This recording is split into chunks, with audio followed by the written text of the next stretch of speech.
طموحنا غدنا والوعد والأمل، طموحنا جيل إلى العلا يصل. طموحنا غدنا والوعد والأمل، طموحنا جيل إلى العلا يصل. السلام عليكم ورحمة الله وبركاته حبيباتي. معادنا مع فيديو مشتريات المدرسة اللي انتظرتوه كتير. عايزة اقول لكم ان شاء الله الفيديو النهاردة المشتريات والملخصات والادوات المدرسية والزمزميات واللانش بوكس كل ده بالاسعار معايا ان شاء الله باذن الله. تابعوني في القناة دايما، ولأول مرة تشوفي القناة يسعدني ويشرفني اشتراكك. اعملوا لايك للفيديو من فضلكم. ابدا بقى معاكم بايه؟ ابدا باللانش بوكس. طبعا اللانش بوكسات انا عندي 3 حلوين قوي وحالتهم ممتازه وانواعهم كويسه جدا من السنوات اللي فاتت، واللي انا محتاجاه بس جبت عليه. جمانة وعبد الله كانوا لسه بقى في كيجي، فكنت ليهم اللانش بوكسات صغيره كده كنت بتشوفوها معايا في الفيديوهات، فحبيت ان انا اجيب لهم حاجه اكبر زي كده. ما شاء الله يا بنات، لما بتيجي تختاري بقى بتختاري حاجه مميزه، تقدري تبقى من هنا القفل بتاعها عملي، تقدري تستخدميها فوق وتحت. شايفه المساحه بسم الله ما شاء الله، تقدري ترشي فيها السندوتشات براحه من غير ما تبقى متزنقه وتبهدل في بعضها يعني، لان اللانش بوكس طبعا يعني فايدته ان احنا نحفظ السندوتشات. دول انا ما بستخدمهمش بصراحه مع الحاجه. هنا ممكن بقى تحطي خضروات، تحطي فاكهه، اي حاجه من الحاجات دي انا بسيبها هنا في البيت بقى بيستخدموها هم هنا. ده كده بتاع جمانة اللون الموف، وبتاع عبد الله اهو بس لسه ما فكتوش من الاسترتش. الرسومات دي تحت نفس الديزاين بتاعه بالظبط، اللي هو رف تحت ورف فوق كده، وفي منه ماركه ماكس وفي منه ماركات حلوه قوي. ده كارما حلو برده، البلاستيك بتاعه حلو عليه العلامه الصحيه، ومقارنه بالاسعار اللي انا رحت في الشارع كلها ده كان سعره 45 جنيه. يعني نفس الانواع في اماكن تانية بتلاقيها معديه ال50، فده ب 45 بصراحه سعره حلو. نيجي بقى على الزمزميات اللي بصراحه عجبت الاولاد جدا. بصوا يا بنات، في منها اكليريك وفي منها بلاستيك. لو هتجيبي بلاستيك لازم تجيبي اللي عليه العلامه الصحيه، تتاكدي ان هو حاجه كويسه. بصوا بقى يا بنات، بالنسبه بقى للزمزميات لما تيجي تجيبوها، اهم حاجه يبقى هنا الغطا بتاعها عملي، بحيث الحاجات اللي بيبقى فيها شليمو وفيها مش عارفه فتحه من هنا وقافله وحاجات كده، الولاد ما بيعرفوش يشربوا منها كويس، فبتتكسر معاهم اصلا من اول اسبوع. فانا كنت لما عايزه اختار السنه دي عايزه حاجه ليها غطا بس يكون عملي زي كده. دي سعرها كام؟ دي سعرها 30 جنيه.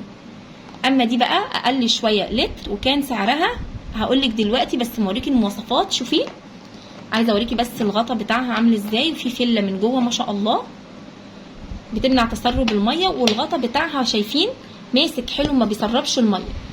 ودي سعرها 25 جنيه، برضو عليها العلامه برضو اللي هو الاستخدام الصحي ده.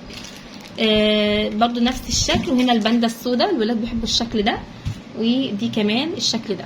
دي سعرها 25 ودي سعرها 30. دي كده اول حاجه معايا اللي هي الزمزميات واللانش بوكس. طبعا الزمزميات كان عندهم السنه اللي فاتت نوع اكليريك، بس بصراحه كانوا بيستخدموه في البيت وفي الدروس، فيعني اتهلك يعني. فالسنه دي حبيت ان انا اجيب لهم كلهم زمزميات و2 لانش بوكس. يلا بقى نشوف بقيه الحاجات الادوات المدرسيه. شكلهم كيوت قوي يا بنات والله، بسم الله ما شاء الله زي ما انتم شايفين كده. نيجي بقى على الادوات المكتبيه. انا عندي مقلمات لاولادي والله ما هتصدقوا من الابتدائي، لان نوعها حلو قوي، فعشان كده سالتهم وانا رايحه مين اللي عايز مقلمه ومين مش عايز. فانا شفت كده علياء عايزه حاجه للدرس خفيفه، وعائشه محتاجه واحده، جمانه محتاجه واحده، فجبت على اللي انا محتاجاه. بصوا انا طول عمري بحب المقلمات دي قوي من واحنا طلبه، اللي هي العاديه دي يا بنات، جميله وحلوه وخامتها حلوه وبتستحمل وبتشيل كتير. ودي كان سعرها متنوع في الشارع اللي انا فيه، كان في ناس بتباعها ب15 وناس بتباعها ب12 ونص او ب12 كمان. فانا جبت من محل اللي هو مكتبه الشافعي كان بيبيعها ب12، سعرها 12 ونص. تمام اهي. حلوه، وعارفين اللي هو قماشه الشنط بتاعت زمان اللي هي تحس انها جلد بلاستيك دي، جميله قوي. والسوسته بتاعتها على فكره قويه مش سوسته ضعيفه. جبت اللونين دول، لون يعني ده ينفع لعبد الله، وده ايه يحط بقى فيه الالوان وحاجاته كلها، وده ممكن لعائشه. تعالوا بقى نشوف النوع التاني. جبته لعلياء عشان عايزه تاخده في الدروس وكده، وجايبه واحده ليا برده. بصوا يا بنات، دي جميله قوي كيوت، وسعرها كان بس يا بنات انا مش فاكره، لان الراجل كان عنده نوعين وانا واقفه اشتري، كان في نوع ب15 وكان في نوع ب10، بس تقريبا ده اللي ب15. تقريبا ده النوع اللي ب15. شايفين شكلها حلوه وعمليه، تاخد الاقلام بتاعتي استخداماتي جوه الشنطه تنفعني وهتبقى حلوه. وعلياء بقى تاخد الايه، بسيبها تختار بصراحه هي اللي عايزاه الاول، وبعدين انا ايه هاخد الاثنين عاجبيني يعني عامه انا اللي مختاره الاثنين، فالاثنين عاجبني لونهم خالص. دي الواحده ب15. دي كده المقلمات بلس بقى المقلمات اللي عندنا من السنوات اللي فاتت لسه جديده وزي الفل. نيجي بقى على الاقلام والحاجات اللي انا جبتها، ونيجي بقى على الكياته. النوت بوك بقى ما بستغناش عنها خالص بصراحه. انا جايبه اتنين، واحده ليا وواحده العلياء. جايبه دي العلياء اللي هي التفوق تجربه تستحق العناء، عشان تبقى معاها هتخطط فيها. هو عبد الرحمن عنده نوت على فكره، وعائشه عندها نوت صغير، وانا جبت دي العلياء حسيت انها كده مناسبه ليها للسنه الدراسيه، تخطط فيها مواعيد الدروس وحاجاتها، وبتبقى مهمه جدا لاي طالب انه يبقى عنده حتى كراسه خارجيه بيكتب فيها مواعيده عشان ما ينساش، لو بيعمل خطه جديده بيخلص بها المواد. بتبقى حلوه يعني. تمام. وانا جبت لي دي بصراحه، دي سعرها يا بنات 20 جنيه. انا بصراحه شايفه سعرها حلو قوي مقارنه بسعر الاوراق في المحلات او الكراسات او الحاجات ديت يعني. طبعا هحتاجها، طبعا انتوا عارفين انا بالنسبه لي افكاري تايهه مني، غير ما بحطها على كراسه وقلم كده بخطط انا هعمل كذا كذا كذا. فده مهم قوي بالنسبه لي يبقى عندي نوت زي كده صغيره في الشنطه، لان انا عندي واحده اوريدي بس يعني مشطبه يعني اهي، شكلها حلو وشيك وكيوت قوي. الالوان ولادي عندهم من السنه اللي فاتت الوان كتير ولسه جديده زي ما هي. كنت جايبه نوع حلو قوي من الاقلام الطويله، فاللي بيستنفذ عندهم دايما جمانه وعبد الله الصغيرين بتضيع منهم دايما، فجبت لهم واحده وهقسمها بالنص لانها كده كده هتضيع. فانا جايبه 12، هدي كل واحد فيهم 6 الوان، فيها الوان مكرره يعني، فهقسمها بينهم لانهم مش بيستخدموها كتير قوي يعني. هم على فكره عندي ولادي ممكن يستخدموا الالوان في الاجازه في التلوين اكتر من الدراسه نفسها. جبت اقلام رصاص الدسته، كل الاسعار اللي كانت هناك طبعا بتبقى مكتبه جمله، فهتلاقي كلها 35 في الاسعار دي. انا عجبني النوع ده وعجبني الالوان دي عشان تبقى مختلفه يعني. انا من نوع الولادي بصراحه القلم مش بتقعد معاهم، فغير كل مره لون، مش يقعد يقول لي هو القلم، لا ده مش عارفه، لا ابقى مغير ما يبقاش كله لون واحد. تمام. ده كده والوانه جميله ومفرحه كده، واحنا بنعمل الواجب نقلل شويه من الضغط النفسي يعني. وجبت كمان الوان المذاكره ددي، ده سعرها 25 جنيه. هقسمها بين عائشه وعلياء وعبد الرحمن، وعندهم برضو من السنه اللي فاتت باقي الوان من دي، يعني انا بكمل على اللي موجود عندي. نيجي بقى على الدندشه. دي القوشه، دي بريه على شكل اموجي كده، ودي بتاعه عبد الله عربيه كده كيوت قوي، سعرها 5 جنيه، ودي 5 جنيه. لازم برضو نفرحهم برضو على دخلة الدراسه بحاجات كده. والاساتيك جربت السنه اللي فاتت اجيب علبه، كنت عرضها لكم تقريبا في المشتريات، ولكن للاسف الشديد بتستنفذ، فانا لاحظت ان انا لما اجيب كل واحد قطعه كده ويحافظ عليها احسن كده. تمام. ده كده الاساتيك كانت الواحده تقريبا ب2 جنيه. تعالوا بقى كده نشوف. كان في هنا برية جمانة لونها بينك اهي، ودي برية جمانة لونها بينك كده وكيوت قوي، جميلة بصراحة. روتو ما بنقدرش نستغنى عن نوع الاقلام ده، يا اما بريما، ده على فكرة بريما، يا اما روتو. بس في الاخر سنتين ولادي يعني بيستخدموا اقلام روتو باشكالها بقى، سنها رفيع وحلوة وبتحس انها خفيفة كده في الكتابة. بصوا يا بنات السن بتاعها حلو قوي اهو، وبتدي خط حلو وجميل، تحس انك بتكتبي بقلم حبر مش قلم جاف. تمام كده يا بنات اهي. ودي كان سعرها 25، القلم فيها واقف ب2.5، حلوه يعني. يعني تخيلي بقى على عدد الاولاد وانا كمان وباباهم محتاج اقلام، فاحنا ايه بنجيب دسته زي كده وبتخلص على فكره، وبنجيب تاني كمان. تعالوا بقى الاقلام الفرط دي. بصوا لما بتروحي اي مكتبه، طبعا عايزه اقول لك المكتبه لما بنجيب منها حاجات بيعمل لك خصم تقريبا 10% على الكتب هي اللي عليها خصم 10%. وكمان كان ادانا دول فوق ده بريم على فكره، دول فوق الكتب اللي احنا اشتريناها، شارين ما شاء الله كتب كويسه كتير يعني. ودول بقى جايباهم علشان الولاد يشكلوا بقى ونظموا الكراسات والحاجات دي. القلم تقريبا ب2 جنيه او ب2.5 او في الاسعار دي. اختيار بقى من متعدد، لان انا مش هروح اجيب دسته اسود ودسته احمر وفاهمين كده، فجبت دول كده فرط يعني. طبعا الحاجات دي انا ببقى عندي ظرفه كده يا بنات مخصصه بعين فيها كل الكشاكيل والكراسات والحاجات دي، وبطلع لهم اول باول. هي دي كده اول حاجه الادوات، وعايزه اقول لكم ان الشنط وريتها لكم في الفيديو اللي فات كلها، هترجعي ليها هتلاقي الشنط جديده وزي الفل. دلوقتي بقى هنبدا كده اوريكم الملخصات اللي بجيبها لاولادي والكراسات. بصوا بقى يا حبايبي، انا لما بنزل اجيب الكراسات بيبقى اهتمامي اكتر حاجه بالكراسات اللي بنستخدمها في الدروس، وقايله لكم في الفيديو اللي فات الكلام ده عشان ترجعوا بقى لايه طريقتي يعني في اداره مشتريات المدرسه.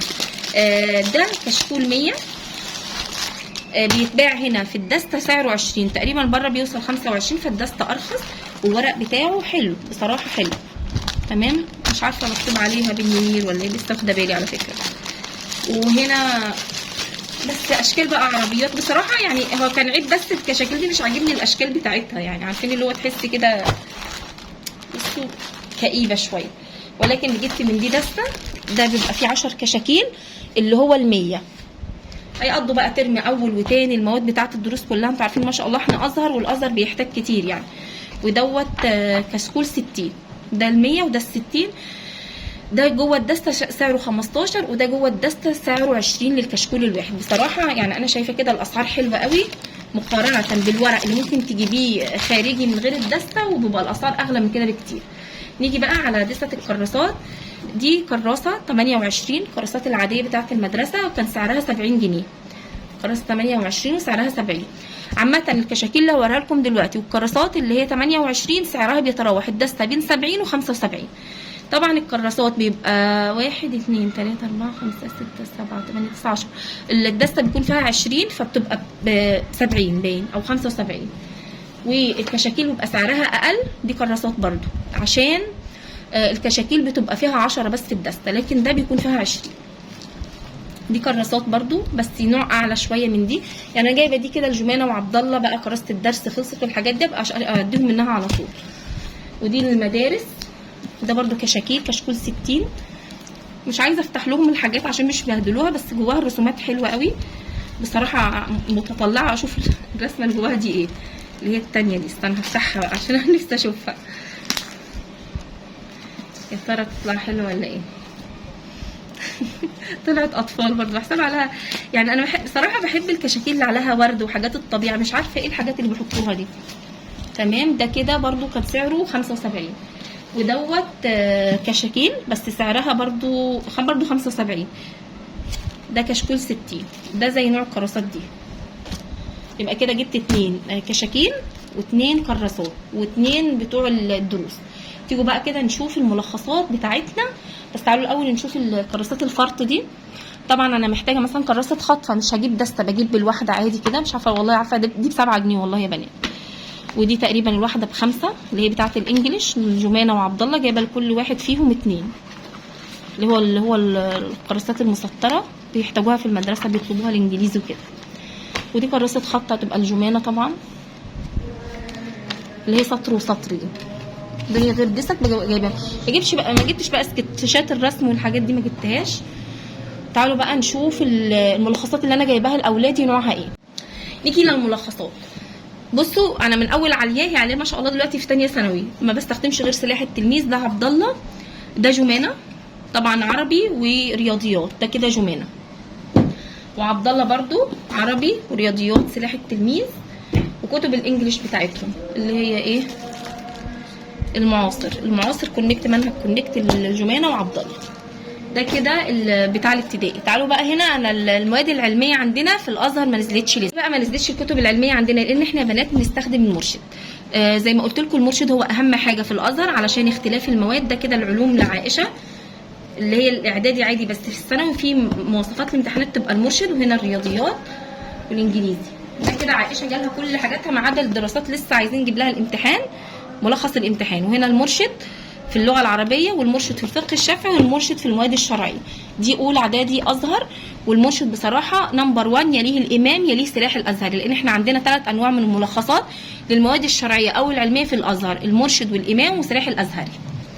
المرشد بصراحه يفوز يعني بمقاييسه للامتحانات وخبرته الطويله قوي في وضع ما يعني شرح مناهج الازهر اكبر. هنا عبد الرحمن برضو اولى علمي، جبت له المرشد. بصوا الاسعار، نسيت اقول لكم الاسعار والله يا بنات، معلش بقى. هو بصوا ده ب45، هتلاقوا الاسعار كلها تتراوح كده. وده 40.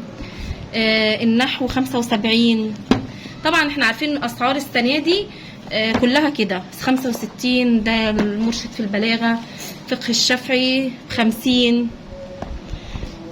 التفسير بكام؟ ب45. كل المواد كده. هتقولوا لي نذاكر من حاجات المدرسه، هقولك لازم في امتحانات وفي حاجات وفي تلخيصات، خاصه ولادي ما بياخدوش دروس مثلا في المواد الشرعيه، فمحتاجين كتاب زي كده يذاكر معاهم ويساعدهم. هنا بقى الفقه الشافعي هنا عليه تانية ثانوي، صح كده عليها 50 برضو. 65 النحو. مش معنى عبد الرحمن بسبيل لاحظتي كان عبد الرحمن دلوقتي 70 صح.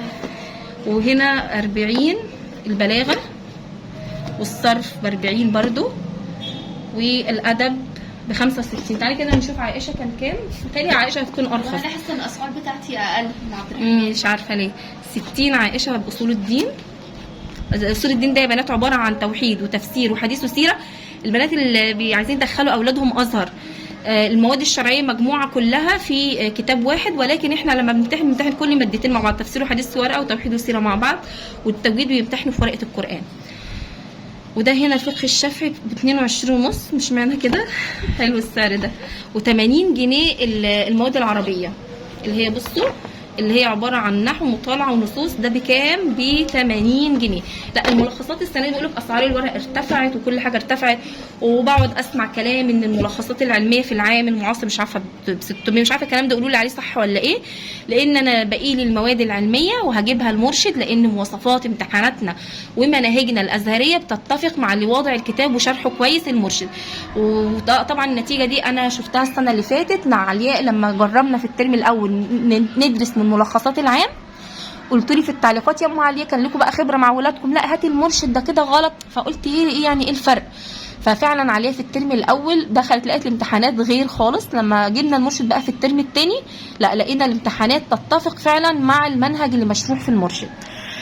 بس كده حبايبي، كل عام وانتم بخير. لغايه هنا اكون قدمت لكم النهارده فيديو مشتريات المدرسه باسلوب سهل وبسيط وحاجات في متناول الجميع، والواحد يحاول يقتصد. الظروف الاقتصاديه صعبه على الكل، ربنا يعيننا جميعا. حاولي تشوفي اللي انت محتاجاه فعلا وتلفي في الاسواق وهتلاقي اسعار مناسبه شويه وان شاء الله تجيبيها. ما عدا ذلك هتلاقي ملخصات بسعر اكيد الكل جايبه بنفس السعر، فهتضطر تجيبيه. وربنا يعيننا جميعا وان شاء الله باذن الله كل حاجه بتيجي برزقها. ما تنسوش اللايك، جزاكم الله خيرا. وصلوا الفيديو ده يا بنات اللايكات كتيره قوي. اللايك مش هيخسرك حاجه ولكن فعلا هيرفع الفيديو معايا. دمتم في امان الله، والسلام عليكم ورحمه الله وبركاته. واشتركي في القناه من فضلك.